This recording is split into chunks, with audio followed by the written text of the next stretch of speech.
creative studies. So we would be doing, this is a second video and we would be doing the course PEGS 185. Okay, सो इसके ऊपर हम लोग discuss करेंगे. मैंने इसके पहले भी 2 वीडियो बनाए थे और एग्ज़ाम रिलेटेड ही वीडियोस बना था.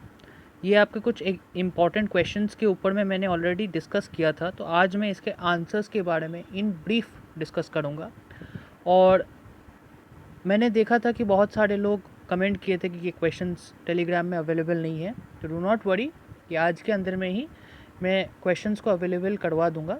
आप इसका आंसर्स को सुनिए और आशा करते हैं कि आपको इसके आंसर्स के एक्सप्लेनेशन के बाद बहुत सारा चीज़ क्लियर हो जाएगा. This will be the last session of video of for this course BEGS 185 and that's it for before the examinations can progress for you all.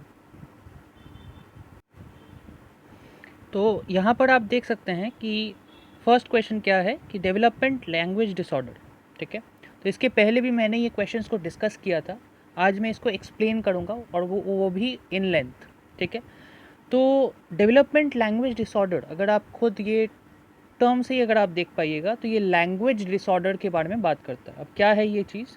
तो children who are backward in language development are either intellectually disabled or hearing impaired. मतलब ये क्या है कि उसमें शायद वो कोई चीज़ समझ नहीं पाते हैं या उन लोग को कुछ कमी है जिससे वो कोई भी चीज़ को ग्रास्प करने में उनको बहुत टाइम लगता है, वो या वो समझ नहीं पाते हैं या वो उनको सुनने में कुछ दिक्कत है. ठीक है, there may be some who do not have these problems and are still backward in language development. कुछ बच्चे होते हैं कि क्या है कि उन लोगों को कोई प्रॉब्लम्स नहीं होता है बट फिर भी उन लोग लैंग्वेज डेवलपमेंट में, लैंग्वेज को कैसे करके बोला जाता है, कैसे करके पढ़ा जाता है, कैसे करके यूज़ किया जाता है, उसमें फिर भी डिफ़िकल्टीज आते हैं. तो children with language disorder display the following behaviours और सिम्टम्स. यहाँ पर कुछ सिम्टम्स और बिहेवियर्स है. ये क्या है चलिए देखते हैं. तो difficulty in understanding the language, language को समझने में डिफ़िकल्टी होता है. Difficulty in producing language for expression, मतलब जो एक लैंग्वेज को एक्सप्रेस करने के लिए जो भाषा यूज़ किया जाता है वो डिफ़िकल्ट होता है प्रोड्यूस करने के लिए. फिर difficulty in auditory perception, auditory. ठीक है, डिस्क्रिमिनेशन एंड सीक्वेंसिंग. एक है विजुअल जो आपका आँखों से दिखाया जाता है, एक है ऑडिटरी. ठीक है, और ऑडिटरी परसेप्शन में उन लोग को डिफ़िकल्ट होता है. ठीक है, अगर आप देखोगे ऑडिटरी मतलब एक बोलने में, एक सुनने में. ठीक है, ऑडियो सुनने में क्या वो कैसे करके सुन रहा है. ठीक है, वो भी उसका दिक्कत होता है. तो उसमें जो डिस्क्रिमिनेशन है, जैसे मैंने बताया था लास्ट क्लास में भी कि वर्ड्स में डिस्क्रिमिनेट करने में उसमें कुछ दिक्कत होता है. जैसे पैट और कैट, टैट और पैट, इसमें वर्ड्स में डिस्क्रिप्शन करने में थोड़ा दिक्कत होता है. और सीक्वेंसिंग में, ठीक है, difficulty in rhythm both of speech and in physical activities like dancing. तो कुछ डिफ़िकल्टीज़ होते हैं, जैसे वो वर्ड के रिदम या स्पीच के रिदम में वो ठीक से नहीं बता पाते हैं, या इन फिज़िकल एक्टिविटीज़ लाइक डांसिंग. तो डांसिंग करने के टाइम में शायद उन लोग को कुछ प्रॉब्लम्स फेस करना होता है. ठीक है, word in expression in spite of auditory perception. तो एक्सप्रेशन मतलब वो सुनने में शायद वो ठीक है बट फिर भी वो ठीक से एक्सप्रेस नहीं कर पाता है. जैसे मैंने बताया कि एक स्टोरी का अगर आप बताइएगा शेर ने बच्चे को खा लिया, तो वो शायद उल्टा बोल दिया कि बच्चे ने शेर को खा लिया. तो समथिंग लाइक दैट, वो थोड़ा डिफ़िकल्ट होता है. फिर परसिस्टिंग विद बेबी टॉक. तो बेबी टॉक के टाइम में भी ये आप देखिएगा कि जो बच्चे होते हैं ना, उन लोग को वर्ड्स को तो आप कुछ दूसरा कुछ बोलिएगा तो वो कुछ और बोलेंगे. तो आप शायद डायनासोर बोलिएगा तो वो शायद डाइसपा या कुछ ऐसा वर्ड होगा जो कि वो खुद ही जानता है. तो these are some of the things. और अगर आप बच्चे लोगों के साथ अगर देखे भी होंगे तो बहुत सारे छोटे बच्चे लोगों में ही ये चीज़ होता है. और एक आपको एक बहुत महत्वपूर्ण चीज़ आप देखिएगा कि जितने भी प्रॉब्लम्स आते हैं ना एक अडल्ट लाइफ में भी, वो आपका मेजॉरिटी ऑफ द टाइम जब बच्चे छोटे होते हैं उसी से लोगों का प्रॉब्लम्स होता है ऑन एवरी फ्रंट, चाहे वो लैंग्वेज डिसऑर्डर्स हो या मेंटल डिसऑर्डर्स हो या कोई भी चीज़ हो. क्योंकि छोटे से ना आपका वो नींव बनता है. जैसे एक पौधा होता है ना, जस्ट लाइक अ ग्रास और अ स्मॉल सैपलिंग.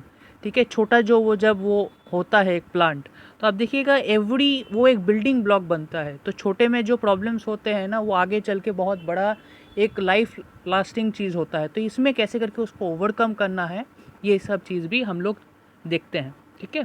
तो by comparing the child speech structures with normal speech structures one can surmise या समराइज जो भी हो whether the child's language is simply delayed or there is a deficit. तो जैसे child का speech structure है, कैसे करके वो बोल रहा है, ये नॉर्मल स्पीच स्ट्रक्चर्स जो वो बोल रहा है, ठीक है, उसका जो नॉर्मल स्पीच स्ट्रक्चर्स क्या है और उसका जो चाइल्ड का स्पीच स्ट्रक्चर्स क्या है, एक इंसान समझ सकता है कि चाइल्ड क्या सच्ची में उसका डिले हो रहा है या उसमें कोई अंदर में कुछ खामी है। ये चीज़ को देखिए, छोटे बच्चे में ना आप उतने अच्छे से नहीं समझ पाइएगा कि उसमें कुछ प्रॉब्लम्स है कि नहीं, बट वो एज आपको देखिएगा जब आप उसको बार बार बोलने का सिखाओगे, शायद वो उठने में, बैठने में, खेलने में, तब आप समझ पाओगे कि कभी कभी वो फर्स्ट बिगिनिंग में एक दिक्कत होता है, बट आफ्टर सम टाइम अगर वो दूसरे वर्ड्स को सीख जाता है और कुछ वर्ड्स में उसका दिक्कत होता है तो उसके बाद उसको सिखाने का नया नया वेज खोजना पड़ता है, ठीक है। तो ये फिर भी एक डेफिसिट भी हो सकता है, ऐसा नहीं है। It is however not wise to come to a conclusion in haste. तो ये जैसे मैंने बताया कि ये विथ प्रोसेस भी लर्न किया जा सकता है। अगर कोई चीज़ होता भी है तो उसमें बहुत सारे प्रोसेसेस हैं जो आपके जो लैंग्वेज डिसऑर्डर्स अगर होता है तो उसको बेहतर कर सकते हैं, क्योंकि हम लोग बहुत प्री जजमेंटल एज में रहते हैं, जो हम लोग पहले ही किसी को लेबल कर देते हैं कि इसमें अंदर ये खामी है, although we know that nobody is perfect in this world. तो we also need to study the child system of communication, मतलब हम लोग को चाइल्ड का सिस्टम ऑफ कम्युनिकेशन है वो भी देखना पड़ता है। And look for the following cues, मतलब उसके अंदर में क्या क्या चीज़ है, वो जो साइंस या सिग्नल्स क्या दे रहा है वो देखना है। Whether the child engages in conversation spontaneously और नॉट, मतलब जब भी आप कुछ उसको चीज़ से बात करने की कोशिश कर रहे हैं तो वो स्पॉन्टेनियसली एंगेज कर रहा है कि नहीं, ठीक है। वेदर ही और शी आंसर्स क्वेश्चंस और नॉट, अगर आप कोई क्वेश्चन पूछ रहे हो तो उसका उत्तर देता है कि नहीं। वेदर ही और शी इमिटेट्स वेल और नॉट, मतलब अगर आप कुछ चीज़ दिखा रहे हो तो क्या वो इमिटेट कर रहा है कि नहीं। फिर आता है सेकंड है विजुअल मोटर डिफ़िकल्टीज़। तो विजुअल मोटर, विजुअल मतलब आइज़, ठीक है। तो ये सेंसरी ऑर्गन्स के हिसाब से होता है। तो when children are not able to find the difference between reversed and non-reversed words like burn, burn, ठीक है, फिर बर्नर, ठीक है, फिर रुबन, ठीक है, इसका जो वर्ड का सिंक्रोनस है ये आपका खाली चेंज कर दिया है, ऑर्डर जो है वो चेंज कर दिया है। बर्न और डिप और पिड और बिप और डिप और डिप, ये देखिए यहाँ पर क्या है ना कि वो वर्ड का जो सिंक्रोनस है वो चेंज हो रहा है। तो they have a problem in visual sequencing, and though they begin to decode words, they go by sound clues alone and thus tend to make spelling mistakes like talk for torque, ठीक है। तो यहाँ पर बहुत सारे mistakes होते हैं जैसे वर्डिंग के होते हैं, उसमें जो इनिशियल जो साउंड सुनता है वही वो उसका स्पेलिंग पकड़ता है बच्चे लोग, ठीक है। तो जो स्मॉल किड्स होते हैं, इसमें बहुत सारे किड्स में ये प्रॉब्लम्स होता है। They might also read for against instead of from, तो फ्रॉम के जगह में फॉर पढ़ते हैं, जैसे वाइट के जगह में विच पढ़ते हैं, ठीक है। Similarly if they are asked to close their eyes and the teacher says how many fingers am I touching, these children cannot tell from touch alone, तो उन लोगों को टच करने से भी उनको पता नहीं चलेगा कि जैसे आँख बंद करके जैसे होता है ना कि ये 1 है, ये 2 है, ये 3 है, ये वो बता नहीं पाते हैं। Such children are likely to develop reading difficulties, तो रीडिंग डिफ़िकल्टीज़ उन लोग का प्रॉब्लम होता है, ठीक है, उन लोग को दिक्कत आते हैं रीडिंग करने के टाइम में। Such learners also have problems in drawing figures in the correct orientation, तो ड्राइंग करने के टाइम में भी उन लोग को करेक्ट ओरिएंटेशन में दिक्कत होता है। ड्राइंग ओपन और close figures and drawing correct numbers और डॉट्स इन फिगर्स, तो इन लोग का वो चीज़ में दिक्कत होता है। तो और क्या है, तो some of these children fuse letters and may read close as dose, तो डोज के जगह में वो क्लोज पढ़ते हैं, ठीक है। और may omit or add letters to the words they are reading. They also tend to lose their place while reading and may miss lines or retrace lines, तो क्या होता है कि वो लाइन्स वो शायद मिस कर देते हैं या रिट्रेस करते हैं। क्या होता है कि मैं आपको सही सपोज एक एग्जांपल देता हूँ, शायद छोटे बच्चे लोग क्या करते हैं कि जब भी वो आप देखिएगा पैराग्राफ के हिसाब से वो लिखते जाते हैं, ठीक है, शायद बहुत सारा पैराग्राफ है, 10 पैराग्राफ है, वो क्या किए कि फर्स्ट लाइन लिखे, उसके बाद नेक्स्ट पैराग्राफ का जो लाइन है वही फिर से लिखने लग गए। हम लोग के साथ में भी बहुत होता है कि बहुत अगर पैराग्राफ्स होता है या पोएम होता है तो क्या होता है कि हम लोग को स्केल रखना पड़ता है बहुत टाइम में, क्योंकि अटेंशन स्पैन लॉस होता है। ठीक है, तो बच्चे लोगों का ना अटेंशन स्पैन बहुत कम है, ये वर्ड को समझिए और इससे आपको बहुत सारा चीज़ समझ में आ जाएगा कि ये चिल्ड्रन के बारे में बताया जा रहा है और from children only we grow, ये आगे से आपका बड़े होते हैं हम लोग। तो जब बच्चे लोग का क्या होता है कि उन लोगों का स्पैन लॉस बहुत होता है, तो इसी की वजह से उन लोग जो है ना वो उनके अंदर में पेशेंस भी बहुत कम होता है अगर आप चिल्ड्रन में देखिएगा तो इसीलिए ये कुछ डिफ़िकल्टीज़ होते हैं। तो children with visual motor difficulties can be help through focused activities which involve analysing words into parts. तो वर्ड्स को पार्ट में उसको तोड़ने का, ठीक है, उसको तोड़ के उसको समझाने का बच्चे को। फिर using cut outs of words और यूजिंग प्लास्टिक लेटर्स। तो कट आउट ऑफ वर्ड्स मतलब छोटा छोटा करके उसको करें और प्लास्टिक लेटर्स से उसको कीजिए। अब प्लास्टिक लेटर्स क्या है आपको इसका खोजना है, आपको गूगल से इसको खोजना है, व्हाट आर प्लास्टिक लेटर्स, ये आपका होमवर्क रहा। Using colour as a cue. तो colour as a cue, colour को आप शायद रेड कलर दिखाए फिर ब्लू कलर दिखाए, ठीक है, कोई गोल बॉल है तो गोल बॉल में रेड कलर या ऐसे कुछ। Using movement to trace the shape and position of letter. तो using movement to trace the shape and position of a letter कहाँ है, ठीक है। Distinguishing the letter from the background. तो distinguishing letter from the background ये चीज़ देखना है। फिर indicating to the child from where to begin reading to prevent reversals, using reminder cards with indicating with pictures and representative words for discrimination। तो ये ऐसे करके करना है, ठीक है। Using markers to assist child while reading, ठीक है। फिर और क्या है, most important of all the teacher can capitalise on the strengths of the child while using the auditory verbal channel while teaching. मतलब ऑडियो मतलब एक सुनने का एक वर्बल बोलने का, ठीक है। तो टीचिंग में क्या है कि दो मेथड्स बहुत होता है, जैसे ऑडियो वर्बल लर्निंग जो है, auditory verbal learning. The child can be asked to think of new words that might sound like the word read, ठीक है। फिर short words can be used for grapheme phoneme corresponding, ठीक है। तो इसमें क्या होता है कि टीचर्स के पास ना बहुत सारे वेज होते हैं, चाहे वो शायद कुछ ऐसे कुछ कार्टून टाइप के कुछ लगाते हैं सॉन्ग्स, या कुछ ऐसे टाइप का एनिमेशन टाइप का होता है। अगर आप इमेजिन कीजिएगा जब हम लोग राइम्स छोटे में सीखते थे तो आप देखिएगा कि कितने टाइप्स के राइम्स होते थे, जहाँ शायद बहुत ही कलरफुल होता था, फिर बहुत ही डिस्क्रिप्टिव होता था। अगर आप देखिएगा कोई भी कार्टून्स होता था तो कार्टून्स या राइम्स जैसे होते थे, ठीक है। फिर क्या है, मल्टीपल इंटेलिजेंसेस। मल्टीपल इंटेलिजेंसेस भी हम लोग पढ़े थे पहले, ये लास्ट सेशन में भी मैं समझाया था कि जैसे बहुत सारे इंटेलिजेंसेस के ऊपर में है चिल्ड्रन के ऊपर में, जैसे लॉजिको मैथमेटिकल है, लिंग्विस्टिक है, बॉडीली काइनेस्टिक है, म्यूज़िक है, स्पेशियल है, इंटरपर्सनल है। तो ये चीज़ आप देख लीजिएगा, क्योंकि मैंने ये लास्ट क्लास में भी समझाया था जो हम लोग के लास्ट क्लास में था। फिर जनरल स्कॉलिस्टिक एबिलिटी क्या है, जनरल स्कॉलिस्टिक एबिलिटी ये है कि one of the very commonly used words when teachers and parents talk about children in school is bright.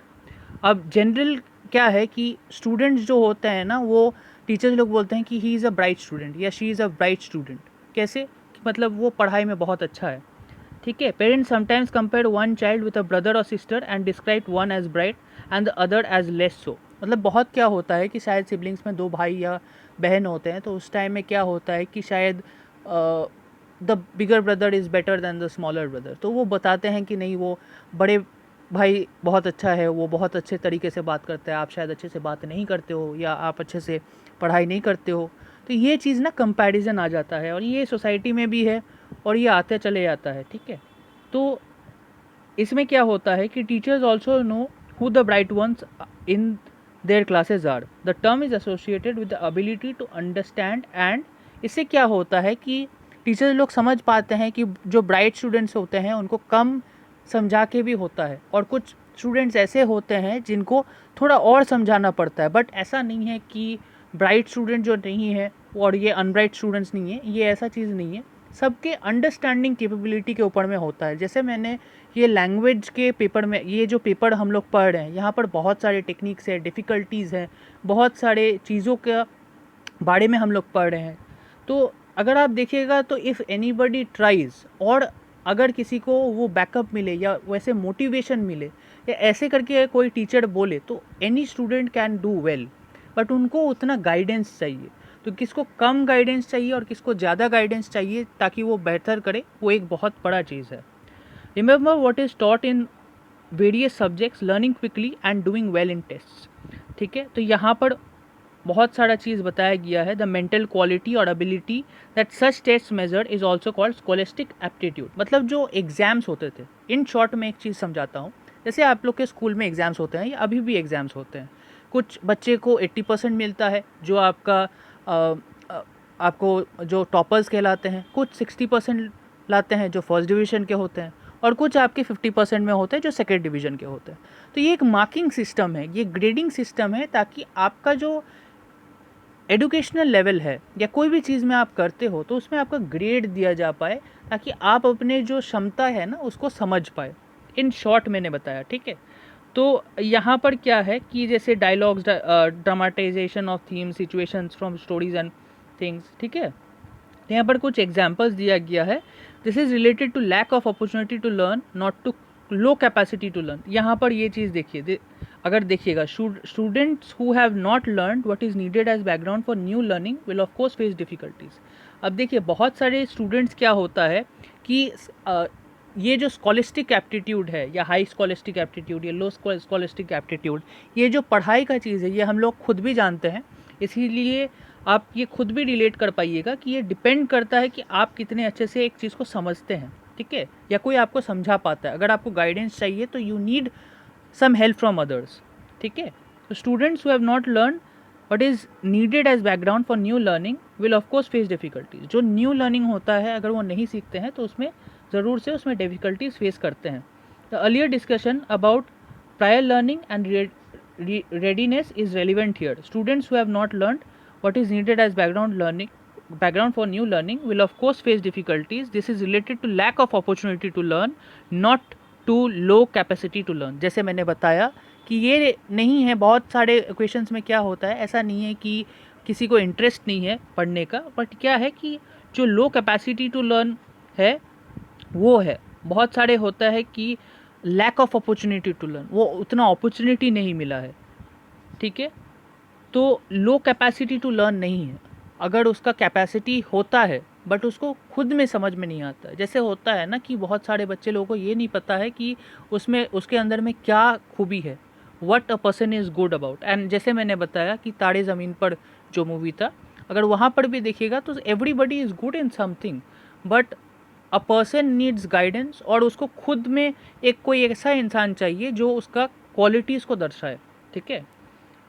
तो while we should be happy about students who are doing well in studies, we must be very careful not to judge others as low in scholastic ability without proper evidence. जैसे मैंने बताया, we should expect so called scholastically weak students also to do well, especially in the language area. तो यहाँ पर आप जैसे देखें कि जो so called weak students है वो लैंग्वेज एरिया में बेहतर कर सकते हैं अगर उनको प्रॉपर गाइडेंस मिले और वो भी अपने तरफ से कोशिश करें, वो एक मोटिवेशन मिले।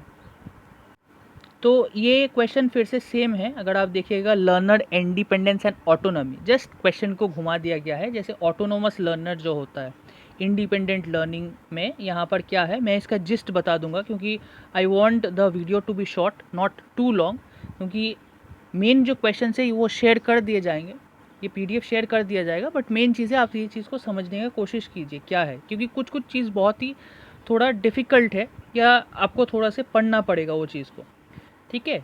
तो the two terms are often used interchangeably, independence and autonomy, ठीक है। Both point to the capacity to learn as one's own without relying heavily on the teacher's input and guidance. बहुत सारे टाइम में क्या होता है कि आपको खुद में पढ़ना होता है, वहाँ पर आपको गाइडेंस नहीं मिलता है।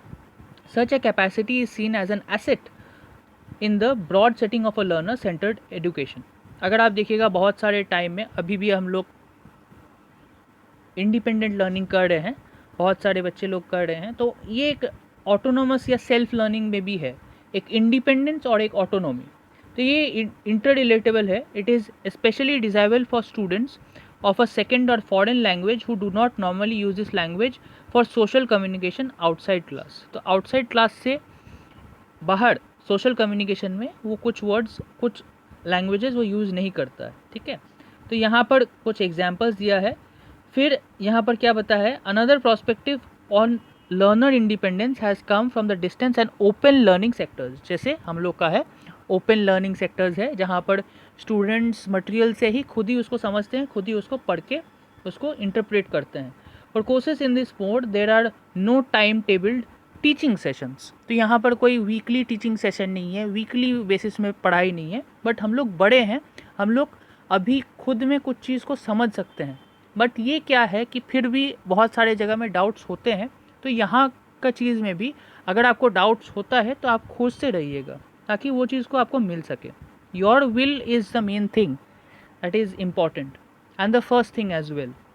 तो well designed course material is provided in print and audio visual media. तो प्रोवाइडेड इन प्रिंट, तो ऐसे में तो मटेरियल्स मिल जाता है आपको ई ज्ञान कोश से और बुक में भी।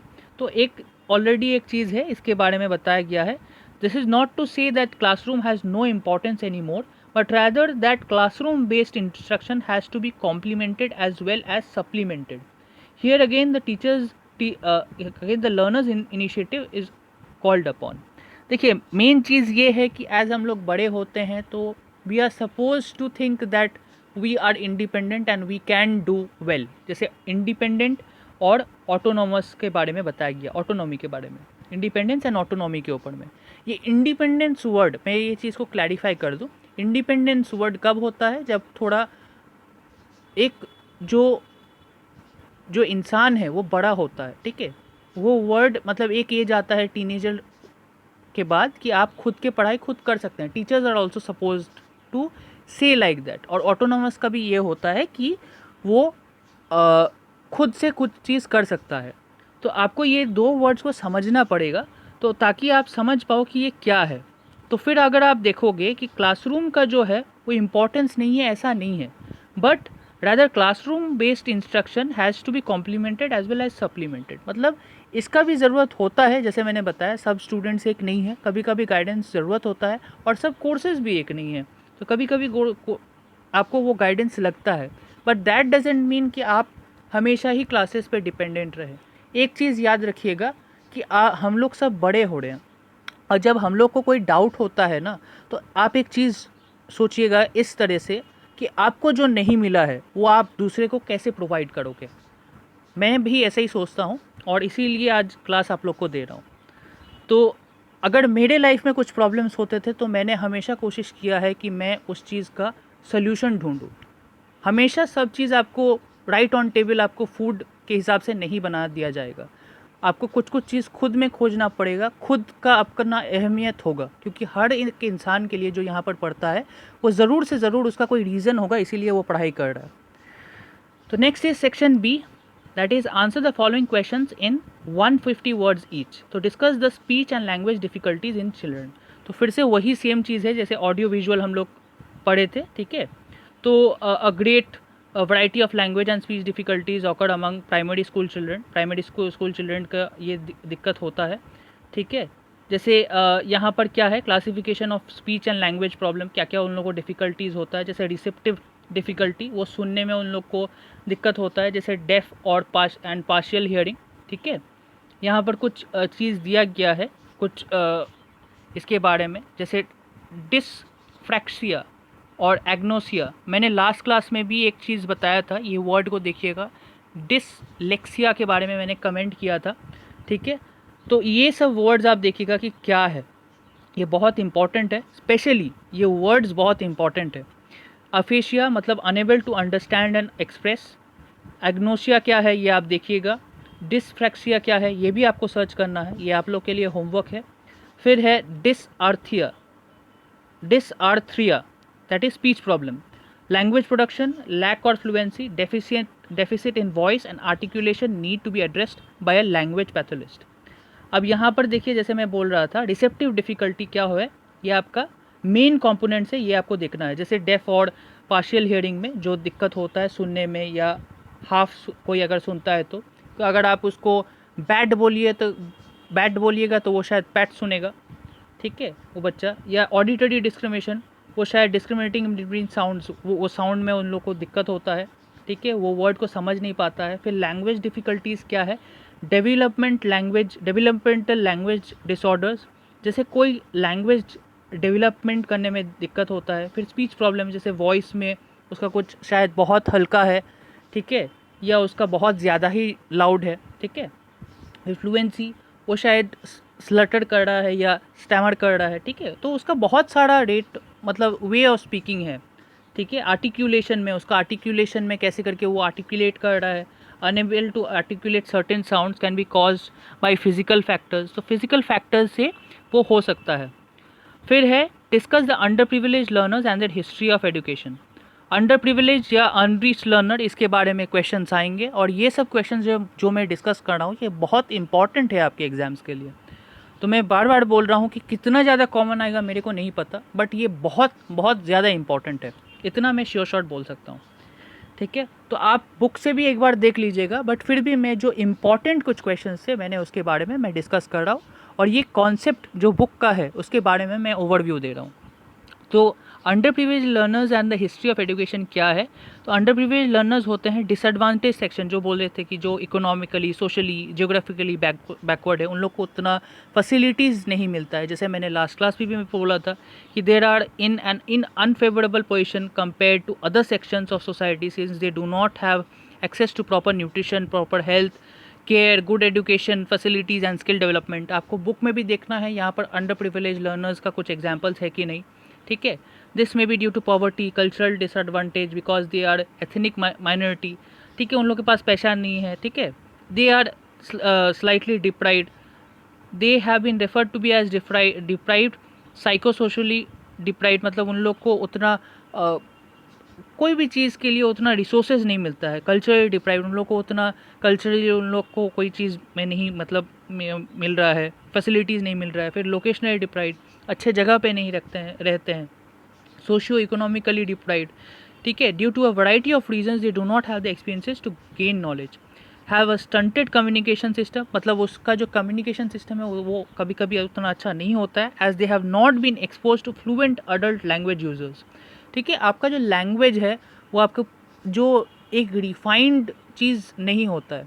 अब रिफाइन का मतलब ये नहीं है कि जो अच्छा रिसोर्सेज, अगर आप देखिएगा अच्छे स्कूल कॉलेजेस में वो चीज़ को सिखाया जाता है, बहुत सारा टेक्निक्स होता है, तो उन लोग के पास उतना पैसा नहीं होता है, उतना रिसोर्सेज नहीं होता है, बुक्स नहीं होता है, ठीक है। तो बहुत बेसिक चीज़ में उन लोग वो चीज़ को समझने की कोशिश करते हैं। फिर क्या है कि अगर आप देखिएगा कि due to a variety of reasons they do not have the experience to gain knowledge, have a stunted communication system as they have not been exposed to fluent adult language, जैसे लैंग्वेज यूजर्स जो है वो नहीं सुने हैं कैसे करके वो बात करते हैं, और have had a very limited interaction with the others in society which keeps them at the fringes, मतलब उतना बातचीत या इंटरेक्शन में उतना अपॉर्चुनिटीज़ नहीं मिलता है। A brief history of education and the under privilege के बारे में यहाँ पर कुछ हिस्ट्री दिया गया है कि कैसे करके अंडर प्रिविलेज्ड वर्ल्ड में कैसे करके किया है, या आप देख लीजिएगा, क्योंकि एक्सप्लेनेशन के हिसाब से यहाँ पर कुछ उतना इंपॉर्टेंट मेरे को नहीं दिख रहा है। बट मेन है क्या, आइसोलेशन, एसिमिलेशन और इंटीग्रेशन, इसके बारे में शॉर्ट में मैं एक्सप्लेन कर देता हूँ, ठीक है। आइसोलेशन क्या है, आइसोलेशन जैसे कोई चीज़ में बहुत आइसोलेट हुआ रहता है चिल्ड्रन, ठीक है, उन लोग को उतना फैसिलिटीज़ नहीं मिलता है। एसिमिलेशन क्या है, एसिमिलेशन आपका है कि the second phase of the education of the under privilege is marked by a tendency to assimilate. Attempts were made to educate the underprivileged learners along with the privileged learners in the same school, but casteism and class consciousness, मतलब यहाँ पर क्या है ना कि cast वो होते हैं ना कि लो कास्ट के बच्चे हैं, क्या क्लास कॉन्शियसनेस की वजह से आइसोलेशन एसिमिलेशन होता है। मतलब क्या होता है कि कोई बच्चे लोग आइसोलेट हो जाते हैं क्लास में भी, तो उन लोग को बेटर जो है वो नहीं मिल पाता है, ठीक है, to the last benches where they seldom receive the teacher's attention, तो उन लोग को सेपरेट कर दिया जाता है पूरा लास्ट बेंचेस में, ठीक है। Since the schools and the system of the education were based on the dominant or the advantage group, मतलब जो ज़्यादा शायद डोमिनेंट है या ज़्यादा मेजॉरिटी है या ज़्यादा उन लोग के पास पैसा है, तो बहुत सारा चीज़ है जो फैक्टर्स काम करता है। The aim was to assimilate the under privilege into the privilege culture.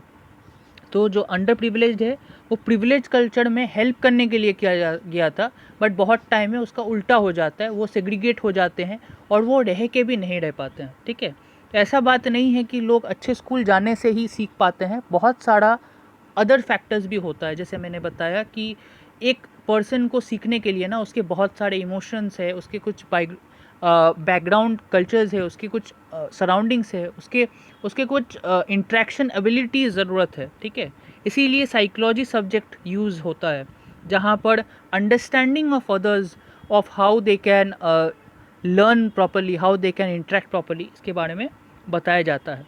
तो this attempt is still on and according to the right education it is mandatory for elite private schools meant for privileged sections of society to keep 25% of the seats for the underprivileged, and so also look to look after their education monetarily. How much of this genuinely happens is a matter of concern. जैसे मैंने बताया ये कितना होता है, 25% under privilege students को अच्छे colleges में या अच्छे स्कूल्स में उन्हें दिया जाए, प्राइवेट स्कूल्स में, बट फिर भी ये कितना हो पाता है आजकल के टाइम में, वो फिर भी एक क्वेश्चनेबल चीज़ है। अब इंटीग्रेशन क्या है? इंटीग्रेशन आपका थर्ड फेज ऑफ इंटीग्रेशन है, जहाँ पर first made to educate the under privileged in their own language and culture so that they would develop a positive attitude to their own culture and language. ये वाला चीज़ इग्नू में भी बहुत जल्द आने वाला है, जहाँ पर आप देखिएगा न्यू एजुकेशन पॉलिसी में उसका जो कुछ चेंजेस आ रहे हैं एजुकेशन में। आप ये चीज़ को ज़रूर से देखिएगा आफ्टर एग्ज़ाम्स कि क्या है ये चीज़। तो यहाँ पर क्या है कि अपने जो लैंग्वेज है, चाहे वो हिंदी है या बंगाली है, वो चीज़ में वो पहले समझे, उसका जो मदर टंग जो है, क्योंकि फिर से इंग्लिश में ट्रांसफ़र करने में बहुत सारे दिक्कतें आते हैं। ठीक है, डिपेंडिंग ऑन दीज अप्रोचेज और stages mainly 3 theories have been put forth to explain the poor achievement of the unreached learner. These validated from the innate or hereditary qualities to cultural deprivation in their environment or to the deficiency in the institution school itself. ठीक है, तो यहाँ पर क्या होता है कि बहुत सारे स्टेजेस के बारे में यहाँ पर बताया गया है, जहाँ पर इनेट हेरिडिटरी क्वालिटीज़ है, cultural deprivation in the environment है, या deficiency in the institution school itself. तो यहाँ पर कुछ थ्योरीज भी बताया गया है। Why do students lose interest in school work in general? What can teachers do to help them to renew their interest in their studies? Question देखिए, उसके साथ साथ ही नेक्स्ट वाला क्वेश्चन एकदम लिंक टाइप का है कि अगर आप देखिएगा कि बहुत सारे टाइम में स्टूडेंट्स ना टीचर्स के साथ कनेक्ट नहीं हो पाते हैं, और ये तभी होता है जब ये 1-to-1 टीचिंग नहीं होता है। आजकल के दिन में अगर आप जानते हैं तो बहुत सारा ग्रुप्स में क्लासेस होते थे। ठीक है, तो जब ग्रुप्स में क्लासेस होते हैं तो बहुत सारे लर्नर्स, जैसे मैंने बताया कि autonomous learning, individual learning, self learning, independent learning, ये सब चीज़ ना सारे लोगों से नहीं होता है। बट ये किसी का दोष नहीं है, सबका माइंड कैपेसिटी कितना है, ये साइकोलॉजी या कोई भी चीज़, अगर डॉक्टर के पास भी जाइएगा तो सारे इंसान सेम नहीं है। It is okay about it. अगर आपके पास वो प्रॉपर गाइडेंस मिले, प्रॉपर फैसिलिटी मिले, तो कोई भी अच्छे चीज़ बन सकते हैं, अच्छे बच्चे हो सकते हैं, जिसमें वो पढ़ाई में उसको मन लग सकता है, या कोई भी चीज़ वो अच्छा कर सकता है। इसमें कोई हर्जी नहीं है कि वो चीज़ में वो बेहतर नहीं हो पाएगा। तो इसमें क्या होता है, जैसे मैंने ये क्वेश्चंस डिस्कस करने के टाइम में भी मैंने बताया था कि बहुत सारे बच्चे लोग ड्रॉप आउट कर देते हैं। What can the teachers do to help them renew their interest in studies? ठीक है, बहुत सारे ड्रॉप आउट कर देते हैं या बहुत सारे प्रॉब्लम्स हो जाता है, तो लो मोटिवेशन होता है, टीचर्स लोग ठीक से बात नहीं करते हैं, या उन लोग को बहुत ओवरबर्डन कर दिया जाता है बहुत सारे होमवर्क में, या वीकर स्टूडेंट, जैसे पिछले बार में मैंने बताया था जनरल स्कॉलिस्टिक एबिलिटी। अब अगर आप थोड़ी ही देर पहले अगर कीजिएगा बेस्ट स्टूडेंट या वेरी गुड स्टूडेंट, इसमें ना एक तरफ से तो अच्छा है कि आपको जब बेस्ट ऑफ द क्रीम आपको मिल गया, बट आपका जो बॉटम ऑफ द टेबल में जो है या बॉटम ऑफ द चीज़ में है, उसको कैसे अपलिफ्ट करना है। The society comprises of both the people, और उसको अपलिफ्ट करने के लिए हम लोग को कोशिश करना पड़ेगा। अगर आप वो नहीं करते हैं तो सोसाइटी ऐसे ग्रो नहीं करेगा। तो ये एक डिफ़िकल्ट चीज़ है कि कैसे करके ये करना है। तो teachers can give encouragement in can be shown in small age. यहाँ पर कुछ वेज बताया गया है। The feeling of being cared और matters greatly to such children need to feel they are welcome in schools and class. तो उन लोग को प्यार से उन लोग को बात करना है। they and also they are respected. Gentle pressure they feel should be to try and keep trying and not necessarily to succeed. तो थोड़ा बहुत प्रेशर उन लोगों को देना चाहिए, बट ऐसा नहीं कि बहुत ज़्यादा प्रेशर दिया जाए, और उन लोगों को मोटिवेट करना चाहिए। ठीक है, फिर आता है यहाँ पर कुछ questions like discuss the difficulties with writing, जैसे सेक्शन ऑफ आइडियाज़ है, expressing the ideas in words and sentences, जैसे वो ठीक से वो लिख नहीं पाते हैं, जो उन लोग का दिमाग में शायद वो करते तो हैं बट वो डिफरेंट लैंग्वेजेस में करते हैं। Mechanics of writing like hand writing, spelling, format etcetera, ठीक है, तो इसके बारे में है। फिर planning and selection of ideas, expression in language, hand writing, fine motor skills. तो difficulty in planning and selection of ideas, इसके बारे में है कि वो प्लानिंग ठीक से नहीं कर पाते हैं, फिर सिलेक्शन ऑफ आइडियाज़ क्या है उसके बारे में नहीं बता पाते हैं। फिर डिफ़िकल्टीज़ विथ ग्रामेटिकल स्ट्रक्चर और डिफ़िकल्टीज़ विथ हैंड राइटिंग, तो उन लोग कैसे करके है वो ठीक से फॉर्म नहीं कर पाते। ये चीज़ आप रिलेट कर पाओगे कि उन लोग ग्रामर में दिक्कत होता है या हैंड राइटिंग में दिक्कत होता है। जैसे गॉड को गॉड्स के जगह में गॉस्ट बोल देते हैं, या बॉक्स के जगह में डॉग्स बोल देते हैं, किटन के जगह में स्पेलिंग मिस्टेक हो जाता है, बनाना के जगह में बनाना ना हो जाता है, ठीक है। How can the curriculum be made meaningful for the under privilege learners. अब यहाँ पर फिर से कुछ चीज़ बताया गया है जो कैसे करके अंडर प्रिविलेज लर्नर्स के बारे में आपको देखना है। तो अंडर प्रिविलेज लर्नर्स को कैसे करके और भी फैसिलिटीज़ दिया जाता है, यहाँ पर कुछ एक्ट्स के बारे में बताया गया है। तो यहाँ पर जो इम्पॉर्टेंट है ये देखिए कि inclusion of topics of interest और familiarity for the under privilege learners. बहुत सारे फैसिलिटीज़ होते हैं जो कि वो उसको और इम्प्रूव किया जा सकता है, जैसे reflection of lives and culture of the under privilege as equal contributors to society, ठीक है। उन लोग को कुछ करके उन लोग को बेहतर कर सकते हैं, इंटरेक्ट करके या कोई भी चीज़ को बोल के उससे और भी बेटर किया जा सकता है। फिर discuss the problems face by under privilege learners in learning English and ways in which they can be help to overcome this difficulty. जैसे अभी ये सब चीज़ तो बहुत सारा चीज़ कॉमन है, जैसे लोग समझ पा रहे हैं। बहुत सारे मैंने बताया कि पहले लैंग्वेज को सीखने से पहले ही लोगों का एक डिफ़िकल्टी है, जो इंग्लिश एज ए सब्जेक्ट बहुत फियरफुल है, जैसे कोई चीज़ को वो समझ नहीं पाते हैं, ठीक है। इंग्लिश को लगता है कि बहुत डिफ़िकल्ट है, वो बोलने जाते हैं तो रॉन्ग टेंस होता है, या वो बोलने से ही घबराते हैं, वो अपने मदर टंग में ही बात करते हैं, उतना कॉन्फिडेंस उन लोगों में नहीं मिलता है। फिर language load and poor reading skills, जैसे मैंने बताया कि उसका जो लैंग्वेज जो है उसका जो पुअर रीडिंग स्किल्स है उसकी वजह से डिफ़िकल्टी होता है। फिर feeling of alienation created by learning materials, तो एक एलियनेशन जैसे मैंने बताया था लास्ट क्लास में कि मटेरियल्स आपका डेंस होते जाता है एज वी ग्रो अप, और इसमें क्या होता है कि जो मटेरियल जो क्योंकि वो बहुत टफ होता है तो इसीलिए लोग उसको स्किप करने लगते हैं या उसको पढ़ने में इंटरेस्ट नहीं लगता। अगर वो सेम चीज़ उसको डायग्राम में मिलता या कोई ऐसा चीज़ में मिलता जिसमें शॉर्ट चीज़ होता और वो समझ पाता, तो ज़्यादा चीज़ होने से लोगों को वो इंटरेस्ट चले जाता है, बहुत टाइम में वो गिव अप कर देते हैं। फिर लो एक्सपेक्टेशंस फ्रॉम द टीचर्स, उन लोगों को टीचर्स के ऊपर में क्या होता है कि वो एक्सपेक्ट पता है कि टीचर्स उनका कुछ हेल्प नहीं करेंगे, बट ऐसा नहीं है, आप लोग कोशिश करना चाहिए। तो how to help under privilege learners, तो मेंटरिंग द लर्नर्स की नहीं, ऐसा नहीं है, बहुत सारे गाइड आपको प्रोवाइड करना चाहिए, मेंटर्स प्रोवाइड करना चाहिए, फिर प्रोजेक्ट्स और राइटिंग टास्क देना चाहिए जिससे उसका समझ आ सके। फिर introduction to critical thinking skills, जैसे क्रिटिकली थिंकिंग कैसे करके बेहतर किया जा सकता है वो बता सकते हैं। सिलेक्शन ऑफ रेलिवेंट टॉपिक, जिससे उसका लर्नर का या जो लर्नर है वो एक्सप्रेस कर पाए। फिर एडिक्वेट स्कैफोल्डिंग एंड सपोर्ट, तो वो सपोर्ट जो उन लोग को ज़रूरत है उन लोग को देना चाहिए, ठीक है। फिर use mother tongue based multilingualism, मतलब जिसमें मदर टंग बेस्ड मल्टीलिंगुअलिज्म है, बहुत सारा वर्ड्स है जो कि सिमिलर टू इंग्लिश है, तो वो चीज़ को समझाने के लिए वो करना पड़ता है, ठीक है। तो ये था आपका आज का जो सेशन, आई थिंक सो ये आपको बहुत सा हेल्प किया है। इससे क्या होता है कि मैंने थोड़ा लास्ट में थोड़ा इस चीज़ को ओवरव्यू दे दिया कि क्या क्या इंपॉर्टेंट क्वेश्चंस है। आई होप कि आप लोग को ये वीडियो अच्छा लगा है, and that is it for today. I know फिर से लंबा हो गया वीडियो, बट कभी कभी चीज़ों को समझाने में थोड़ा दिक्कत हो जाता है, क्वेश्चंस ऐसे ही टाइप के आएंगे। आशा करते हैं आप लोग को ये वीडियो अच्छा लगा है, एंड आई होप कि I have made some amount of explanation in it. I know some जगह में मैंने कुछ जगह में मैंने थोड़ा प्रोलॉन्ग कर लिया, कुछ जगह में थोड़ा कमती भी हो सकता है, but I tried my best. I am also not feeling well that much, but जितना हो सकता था मैंने समझाया। I wish you all the very best for your exams, और ये PDF भी अवेलेबल कर दिया जाएगा, do not worry about it, in the Telegram channel.